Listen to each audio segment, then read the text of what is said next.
Hey, you're the Roleplay Cafe. This is Dale here. I was going to do a recap and reflection of the last session of Electric Dreams, which was ran by John um, uh, in the Bladerunner RPG, the Bladerunner universe.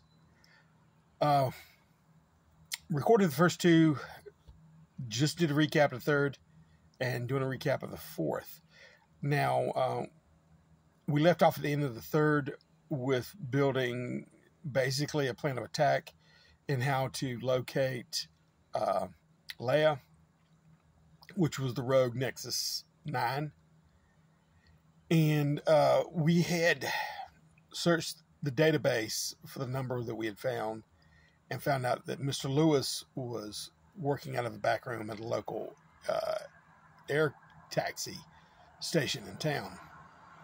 So, and we knew that Leia was trying to get off world. So there was basically three places that we could go. This air taxi location, which my character Percival pressed for going there to kind of catch Mr. Lewis with his pants down, as it were, instead of setting a meeting up with him, catch him unawares.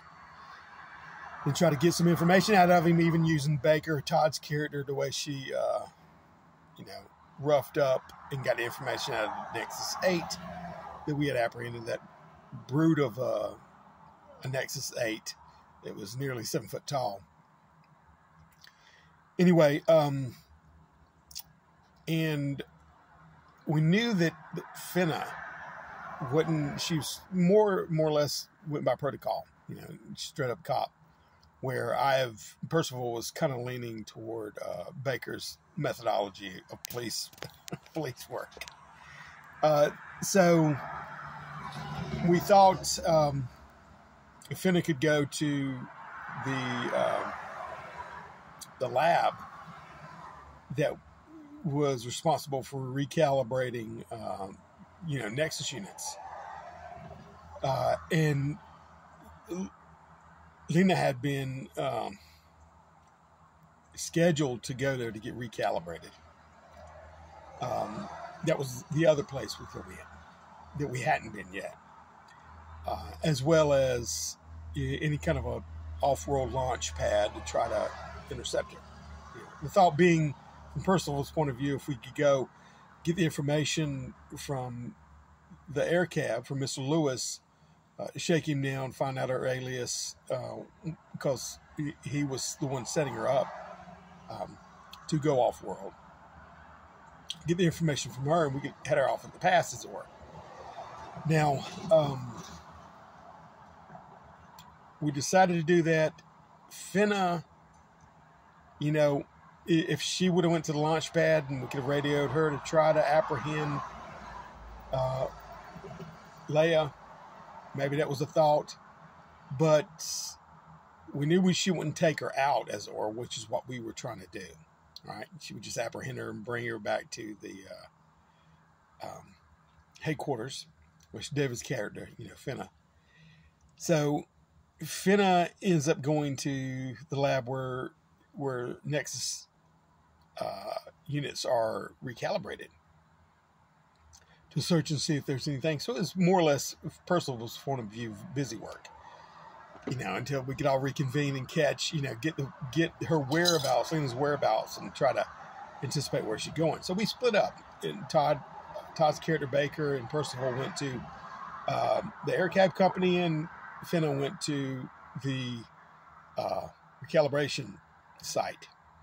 Now, we played the first scene with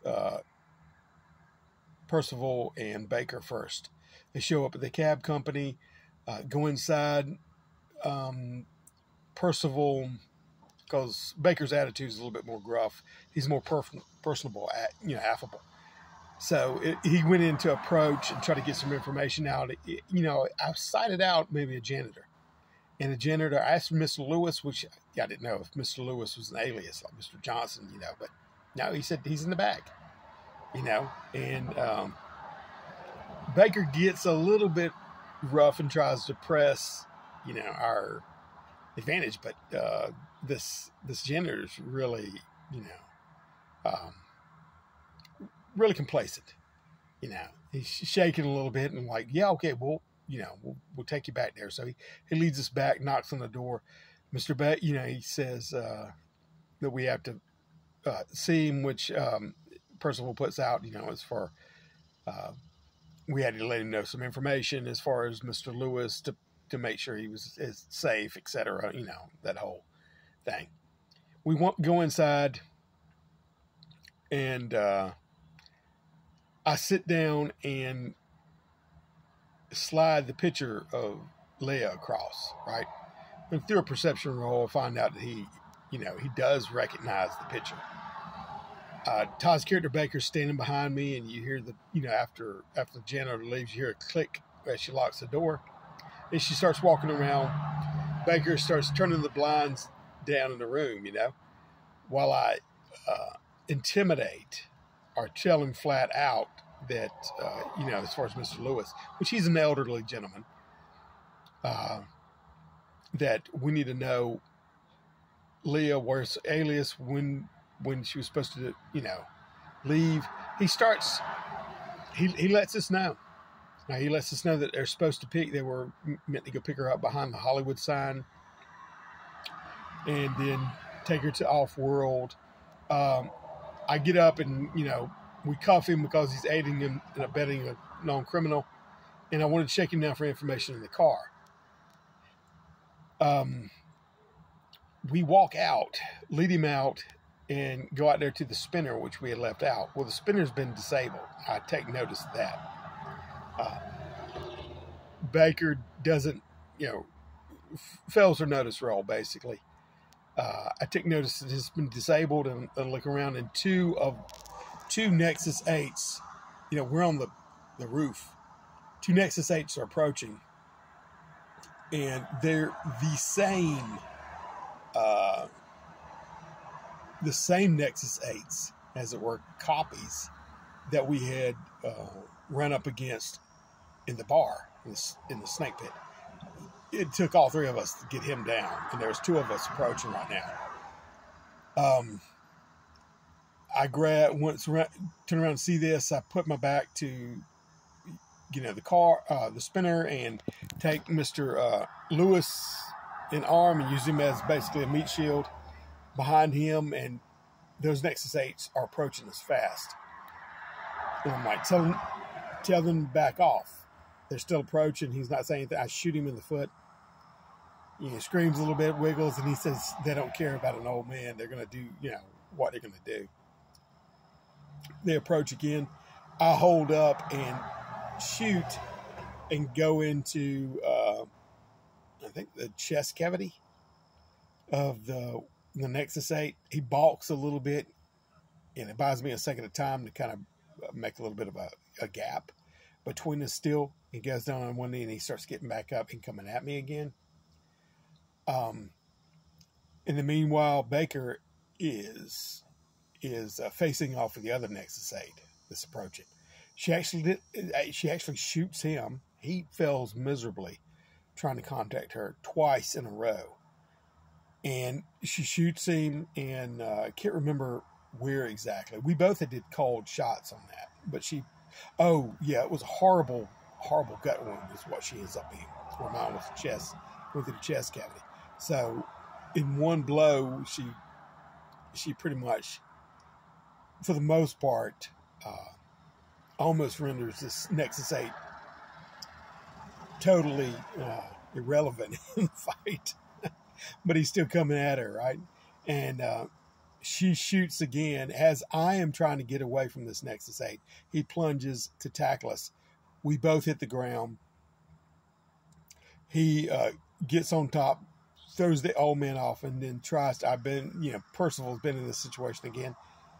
Starts to grab at me. Now, when he both hit us, sandwiching the old man, and while he's throwing it off, I'm reaching for my gun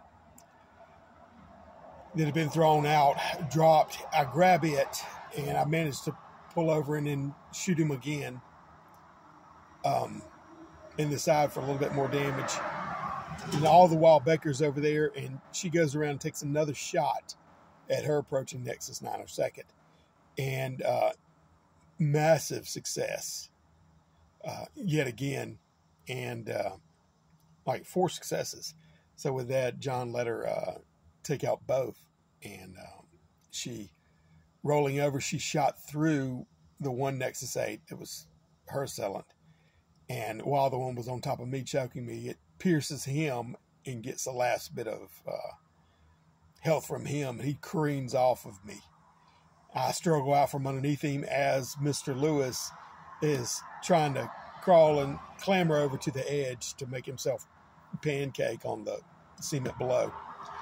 And I rest his potential descent and lift him up by the lapels and bring him over there and tell Baker, you know, she's a hell of a shot, you know, like you are a badass. And then Baker offers me a cigarette, and I kind of take it, which sort of completes Percival's transition over into Baker's world, as it were. And then we turn around and look, and I'm like, I had called for backup while I was backpedaling away from the Nexus 8 when I gained a little bit of a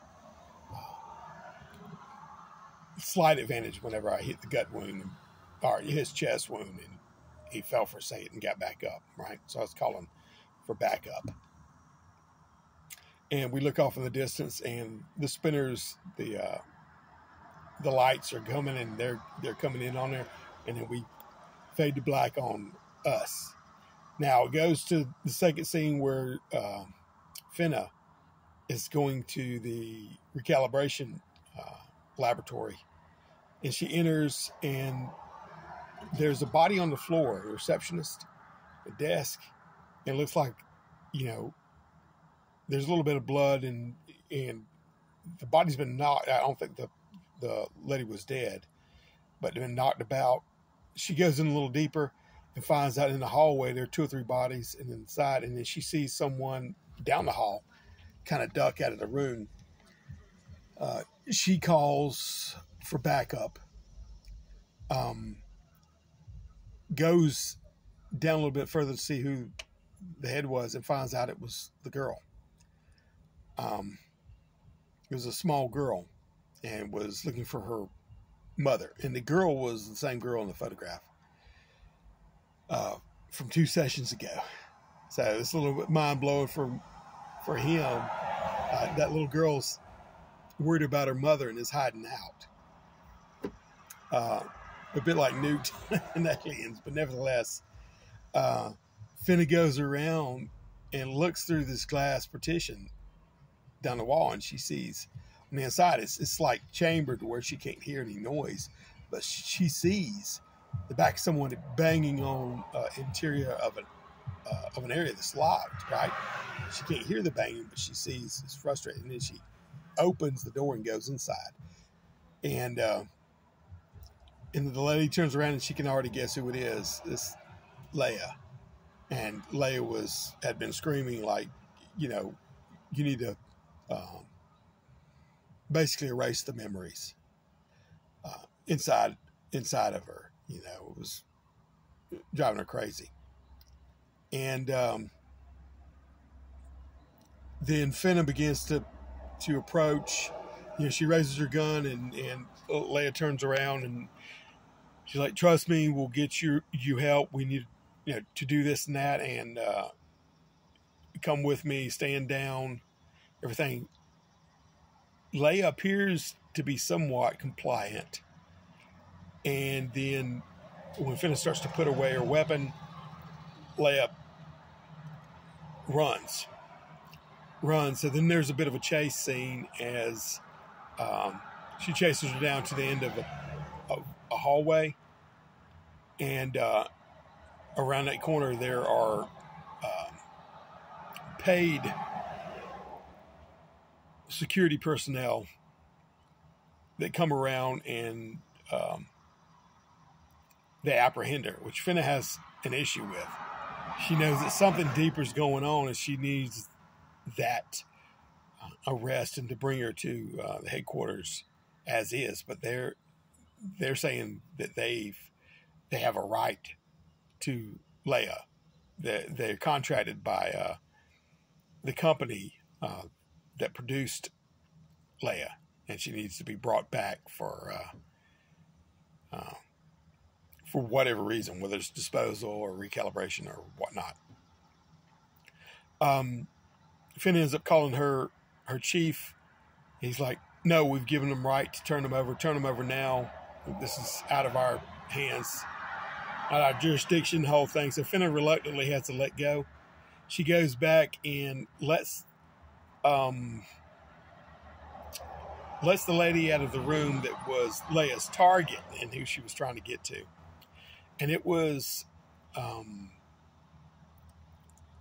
the lady over the facility, I believe was the daughter of the original producer of the Nexus 8 models. The Nexus 9 is done by a totally different company. I can't recall the companies right now. But nevertheless, Finna kind of lays it on like, you know, in her dialogue back and forth with Leia had said, you don't know how it feels like to have memories impressed upon you that you know you can't let go of. Well, Finna is a Nexus as well. She has a memory. She tries to at least approach her about like, I have these memories, but I hold them. They were given to me, but I have them. So look at them differently is what she was trying to at least impart to Leia before she broke and ran. Well, she comes back and she says, when Finna talks to the lady over the facility, I can't recall her name, but Finna lets her know that what happened here, and the lady said that it put her own memories inside of Leia, who was a model that they were doing a test on, and the little girl that he found, that was in Leia's memory who her daughter was, which was actually the daughter of the lady of the facility. So Finna then levels it at her that, you did this in a model that was going to have access to, weaponry and be a police. And in other words, that she was responsible ultimately for how it went awry, and all the police officer that the other Nexus model that she had killed, as well as all the people in this facility. And it was something she was going to have to live with. So that was pretty much where we ended it. And like I said, it took around 2 hours, about an hour for each segment. But that was a nice little closure, for all three members to be involved with. So really good series of games, and appreciated playing it. Like I said, John ran it thoroughly, gave us the information we needed, and answered the questions so we could get, it is a detective mystery role-playing game where you have to uncover the truths or whatever. So there's going to be a fair amount of questions leveled at the GM to answer, so we can ascertain the evidence and facts and then try to approach it as detectives. So that was a bit of a slow burn to get to where we got to, but the actions that happen in these series of games felt very viscerally intense and palpable. So you don't feel like a superhero at all. You feel like you better contain the situation as quickly and as smartly as you can before things go awry. You know what I mean? Because I'd already been jumped on twice. If it wasn't for Baker's wonderful mastery of the of weapons, it'd have been a totally different situation. So, but yeah, it felt good. It has a pleasurable series of games, and who knows? But yeah, I definitely it's a recommend for me. So anyway, I'll let everybody go. I think today we're going to be playing Dark Age of Man around 2 o'clock Eastern Standard Time. Probably go live with it. So we'll see you there. I'll take care.